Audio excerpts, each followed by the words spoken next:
Welcome to Lesson 7 on Basics of Biblical Archaeology. Today we're going to look at the site of Gibeon. I don't know if you remember the story of the Gibeonites or not, but the Gibeonites are the ones who deceived the Israelites. They had heard about all of the warring that had taken place, how the Israelites captured or killed all of the armies and peoples against whom they fought. And so the Gibeonites were afraid. They dressed themselves up to look like they were foreigners, and they deceived the Israelites into making a pact with them. And what happened was the Israelites decided that they were going to make the Gibeonites their water bearers. So they had to lug around the water for the Israelites everywhere they went.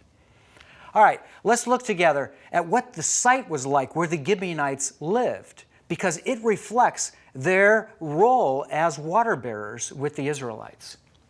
So let's look at the map and then some of the mound that's at Gibeon.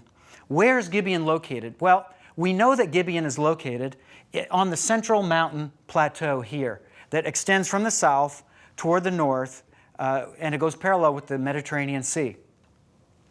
It's located here just to the east of the Jordan Rift Valley. And of course, it's the Jordan Rift Valley that they crossed, the Israelites crossed to get into the Promised Land. They went to this site of Jericho and they conquered that city, and then they went uphill into the central mountain spine, and they got to this site of Gibeon, and that's the place where one of the battles took place.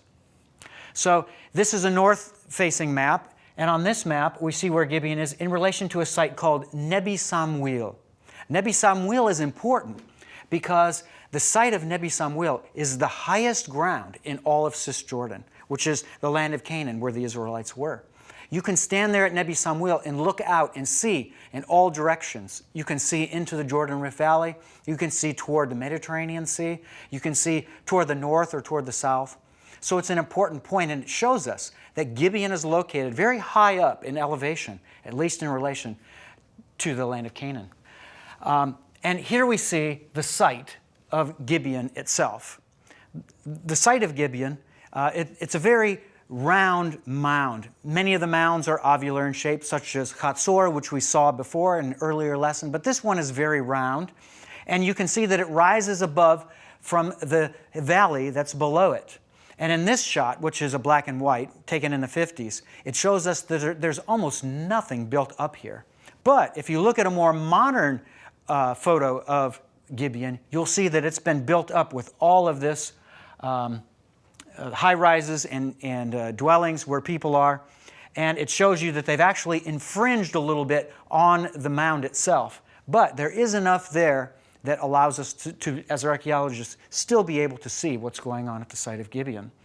This is an overhead view, and so basically we're looking at a map, a contour map of Gibeon, and you can see the high point here on the map. And as you move downward in all directions, you descend along the site. But all of the really most important things at Gibeon for us, for our purposes, what we're going to look at, they're located over here, which extends from an area on the top along the wall and then going down to the northeast. So that spot on the mound that we saw to the northeast, that's what you're seeing right here. This is the city wall as it extends around the perimeter of the site.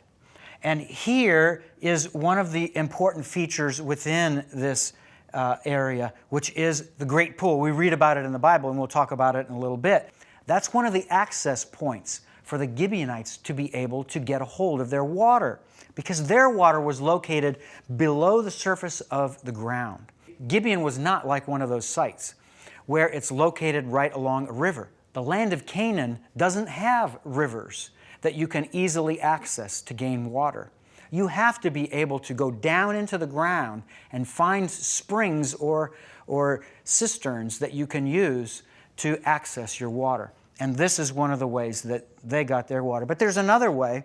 There are two main ways of accessing their water. The second was they built a tunnel down in the bedrock that went all the way underground to this point right here called the cistern room. And the cistern room is a place where water was stored. Well, the question is, where did the water come from? It had to come from somewhere. And that water came from here. Far underground is the underground spring for the site of Gibeon. And so the water would issue from here, bubble forth, and what they did is they maybe in a natural fissure that was already in the stone, we're not really sure, but they developed a tunnel system that went all the way from the spring to the cistern room. And they built a narrow channel in it to control the flow of water as it would go, which allowed them a smooth and easy access as long as they could get to the cistern room from one direction or another. But the cistern room wasn't only accessible from within the city, it was also accessible from without the city, because they had a door going to the outside right here. And so this acts as an entry point to be able to allow people who, let's say Gibeonites are out in their day's work and they're tending to their flocks or they're building crops down in the valley. So they would go from the place they were at in the valley through this door and into the cistern room. Now we want to look at a cross-section plan that deals with the hydrology for the Gibeonites at their site. Now you can see in this shot how the contour of the site actually has this bow to it, and that is in conjunction with this tunnel, this step tunnel that will take you down into the cistern room. As we talked about, here is the spring, the source of the water, where it would come from, and this was their level channel that they built that would dump it into the cistern room. So the step tunnel would lead them all the way up and into the city, right inside the city wall, which of course for defensive purposes is what you want. You want access to your water so that you can get it in time of siege without the enemy prohibiting you from getting to your water. Now we want to focus in a little bit more on those two main structures that allowed Gibeonites to access their water. One is the Great Tunnel, and the other is the stepped tunnel. So the stepped tunnel led down to the cistern room, and this is that doorway that we were talking about. And here the Gibeonites would be able to water their animals that were outside. So they would come through this doorway, which right now you see it as blocked because probably in antiquity it was blocked up. But this would have been open, allowing easy access during the time that they lived here. So you would come in from the field, grab your water, and go back out. This is the actual cistern room, and it's to here where the Gibeonites came, whether from inside the city, from above, or from the plain surrounding the site. So they would come into this area, draw their water, and of course that doorway, that access that they have to the outside, it's right through here. And of course, the Gibeonites built their water system with a feeder tunnel that allowed water to go smoothly from the spring all the way into the cistern room. And here we can see part of that carved channel that the Gibeonites cut out that will allow the water to be able to go all the way to the cistern room. Now we want to talk about the stepped tunnel itself and see what that looks like.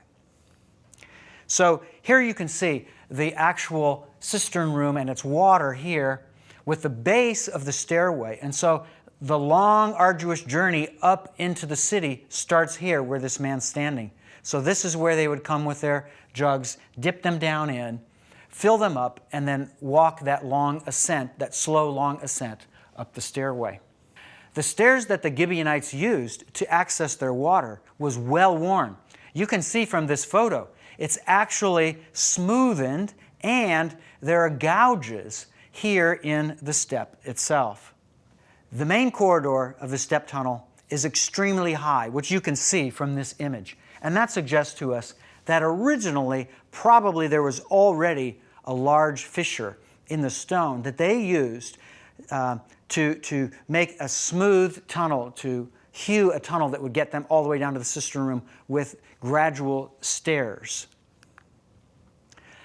Now, the roof of their step tunnel shows us something really important. You see up here in this area in the high part, there are stones lodged in between the sides, one side and the other, suggesting to us that this probably, at an early point in their history, had open access to the sky above. And of course, the Gibeonites would have to close this off to protect themselves from the possibility of invaders. So what they did is they put boulders up in this area, lodged them in, and most likely put soil over top to hide the fact that right below is this stairway that leads down to the water, because the one thing they could not do was give their enemies access to their water.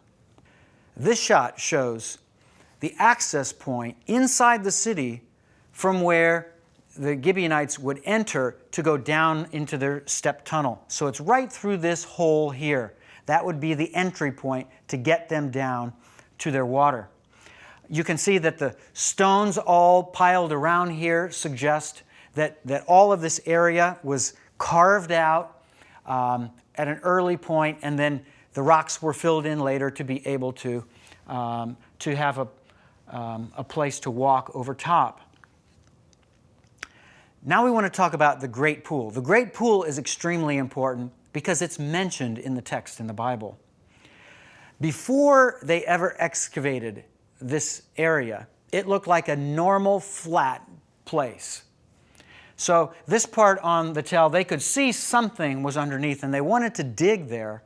So what they did is they sent in a team of excavators and they just started digging straight down in this area until they found this. You can see that after a short period of time of their excavation, now they have monumental architecture around. It's a hewn or carved stone circle, essentially.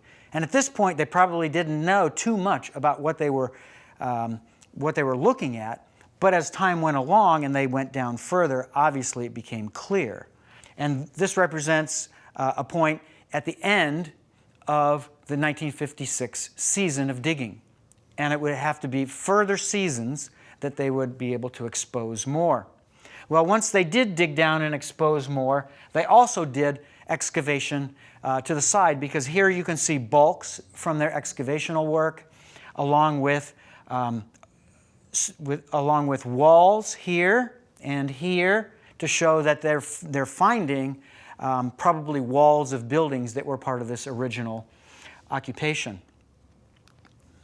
This shot shows you a more modern view of what it looks like. Barbed wire fence around there to protect people from falling into or getting too close to the Great Pool, because it's a long way down if you were to fall down inside the Great Tunnel. Now you can see how access was gained down to the water source, because a stairway was built right into this cylindrical circle that was built to give you access all the way down to the water source, to the spring below. And these people are hiking their way down to the center of the Great Pool. You can see from this shot how far it is of a drop from the top if you were to fall. So obviously, your life's in your own hands. You couldn't fall. You had to stay on the staircase if you wanted to make it. And this cross-section shows you, relative to a person standing here, how far it is that you have to go down to get access to the water. And the staircase, of course, would be very, very steep and probably very dangerous. And my guess is probably quite a number of lives were lost in antiquity as a result of using this great pool as the access point for their water. Once they got down to the base area, they found their way to the actual cistern through to the spring room of the Great Pool. So I want to show you some of the contrast between the Great Pool and the stepped tunnel to show you which one was used more than the other. This is the stepped tunnel, of course, and you can see how the walls are very glossy, and this suggests that they were plastered. And this makes sense because you would have to have plaster to be able to prevent water from leakage. So the whole inside part of the tunnel would have been plastered. But the main thing is, look at the stairway here. Do you see the stairs? How well worn they are?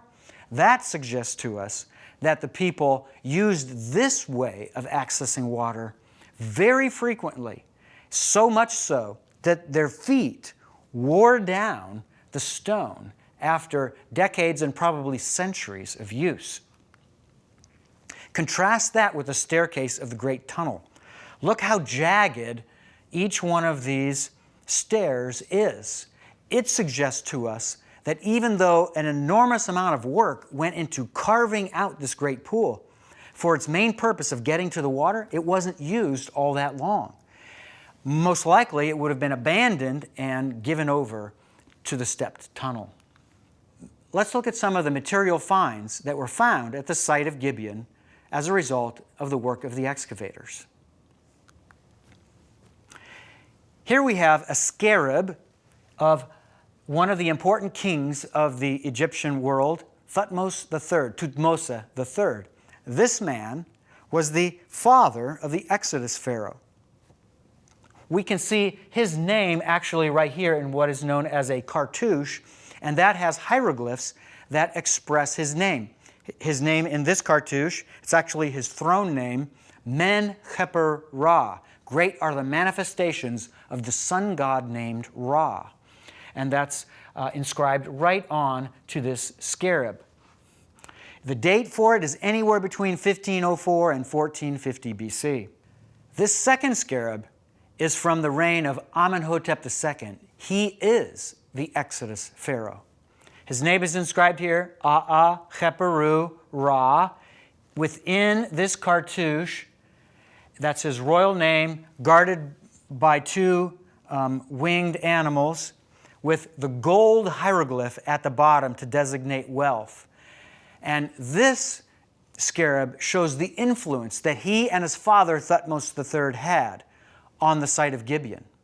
Because with scarabs from the reigns of the father of the Exodus Pharaoh and the Exodus Pharaoh himself, what that suggests to us is that Gibeon was under the power and in the sphere and influence of the Egyptians at this time. And this makes sense because Egypt at this time was at their height imperialistically and militarily throughout their entire history. This is when they were strongest. So the fact that we have Gibeon in the hands of the Egyptians, it's no surprise at all.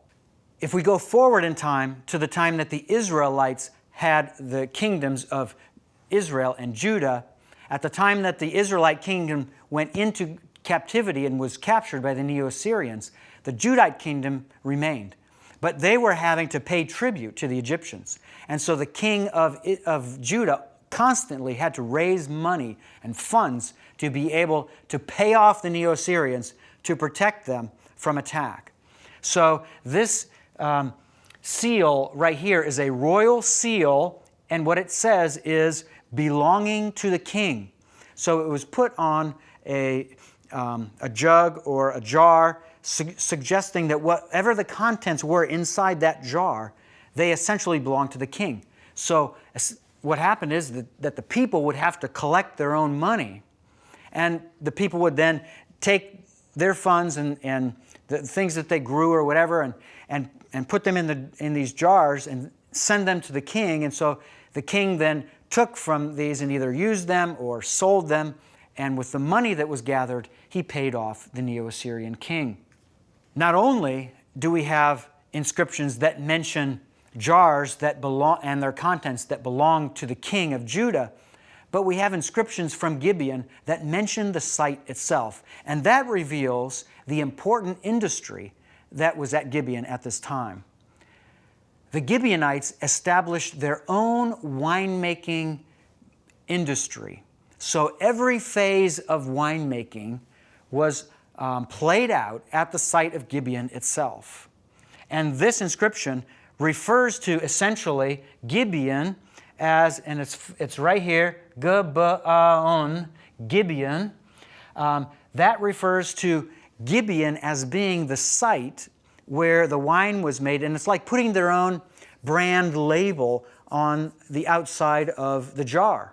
So it would be filled with wine, covered, and distributed, sent out, and sold to people in other cities or regions. So the Gibeonites in the first millennium BC became extremely important in the entire process of the trade and economy in Israel and Judah. And it's because of this wine industry that they had. Let's look at some of the material cultural artifacts that were left behind by the ancients at Gibeon that we can study and learn about. You can see here from this shot another part of the site where they were going to be excavating. And at this point, of course, they hadn't broken ground, but soon after they did, and they discovered some amazing things here. Once they excavated here, the archaeologists were able to expose all kinds of remnants of this winemaking industry. For example, if you see these holes here, these actually were access points to go beneath into a carved out cistern where they would have large jars filled with wine. And what they found out, having discovered that this was wine that was in antiquity being manufactured here, they went to local vintners and they asked questions and found out about why jars of wine would be stored here. And they found out that the exact temperatures of the cisterns here were equivalent to the ideal, I think it was 68 degrees Fahrenheit. It's the ideal temperature for storing wine. Not only did they find cisterns, but they also found wine presses, the places where the people would stamp down and crush the grapes to squeeze them to be able to allow the juice to flow out. This shot shows us a close-up of some of the cisterns through which jars were dropped in that were then filled with wine and then stored until the point came for selling them or distributing them to other sites. This slide shows a picture of the archaeological team looking down into some of these cisterns that were carved out in the stone to be able to store these large storage jars full of wine. And this shot shows you a modern glimpse of what it looks like where the archaeologists first found those holes that represent the cisterns and the wine press. So you can see that they're still surviving until today, and they serve their purpose in antiquity very well. And then this is a close-up, a modern close-up of one of those cisterns itself. And if you were there at the site and this were open to you, you could just drop right in to where the wine was stored. So this is what it would have looked like, a side view, if you could see the place where these storage jars were kept. So obviously there was space to be able to stack multiple storage jars full of wine. Probably you would expect that the jars were dropped in and the wine was brought in from above. But each one of these cisterns could hold an extremely significant amount of wine. And when the time came, it was taken out and used or distributed on the open market. This shot shows you looking from above at one of the storage jars that would have been filled with wine, and this represents essentially that's like the cork on a wine bottle at the top, but this jar stopper. And so each of these jars would have been filled with wine and kept until the time for the jar to be removed. This is what the jars actually looked like. You don't see a person standing next to it to kind of get a feel for the size, but these were enormous in size, these storage jars. So they could have quite a large amount of wine in just one jar. And of course, they could fit so many jars into one cistern and had multiple cisterns. This was clearly an industry, a wine and money-making industry. This shot is different than the others because not only do we see the hole for the cistern, but what we see is a cover. It's a stone cover that was carved out to be able to be placed right over top of it to protect the wine and to protect people from accidentally falling down into the wine cistern when it wasn't time to go down in there. And here you can see a huge number of stoppers.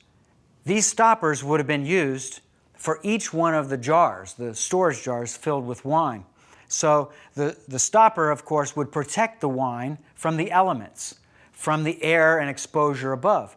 But of course, the question remains, just how was it that the ancient Gibeonites and the Israelites who may have lived there, how they kept their wine pure? Because essentially, even though they had this stopper in the top of the jar, it didn't necessarily protect it from the elements related to the air, even the air trapped within the jar. And that caused a different problem. So since they couldn't vacuum seal in those days, they had to figure out a way to keep the wine from fermenting. And what they figured out is this. If they put a small amount of oil in the top of the wine jar, that amount of oil would seal and protect from organisms, from air, from anything that could break down the wine or cause it to ferment. So the wine stayed fresh because it had the oil that was put on the top. And the oil was lighter than the wine, so the oil stayed at the top of the wine inside the jar. And that's how they were able to have fresh wine. This image shows you a stopper being placed in the top of one of the jars that would have been used in antiquity. Obviously, it was broken off, so we don't have the whole full jar here. But it shows exactly, here are the handles, it shows exactly how the stopper works and that it can seal the wine in that jar. And here you can see part of a funnel. So this broken off part reveals that there was an earlier full funnel that was here to allow wine to be slipped down inside this passageway into the inner part of the jar. And then the final slide that we have to look at for Gibeon is this. This is an image from one of the tombs in Thebes in ancient Egypt, and it depicts the winemaking process in antiquity. So grapes are here. This may be a trellis, but grapes exist and are seen all the way above. And here are two workers here who are harvesting the grapes.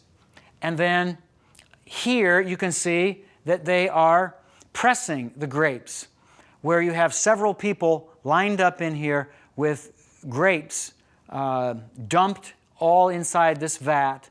And then they cleaned their feet, cleaned themselves, stepped in and started pressing down all of the grapes to allow the juice to flow out and be collected here by this person. And of course, the storage jars are here showing the end product. Once the wine was poured through the funnel into the storage jar, it then completed the loop, and now you had a finished product. And all it needed to do is take time until it was ready for people to drink. So that's the process of making wine in the ancient world. And with this process, the ancient Gibeonites actually were able to make a money-making industry that allowed them to have an important role in the ancient world themselves. So this is part of the site of Gibeon, an important site in ancient Israel's history, a site where they made wine to be able to supply the nation of Israel and to be able to probably sell and distribute to a far greater extent in the outlying regions. But the bottom line is the Gibeonites always remained water bearers. And their role as winemakers seems to be a progression, a step up in that not only did they handle wine, but they handled the other beverages, including wine, which was most important. So that's Lesson 7 in Basics of Biblical Archaeology. We'll see you next time.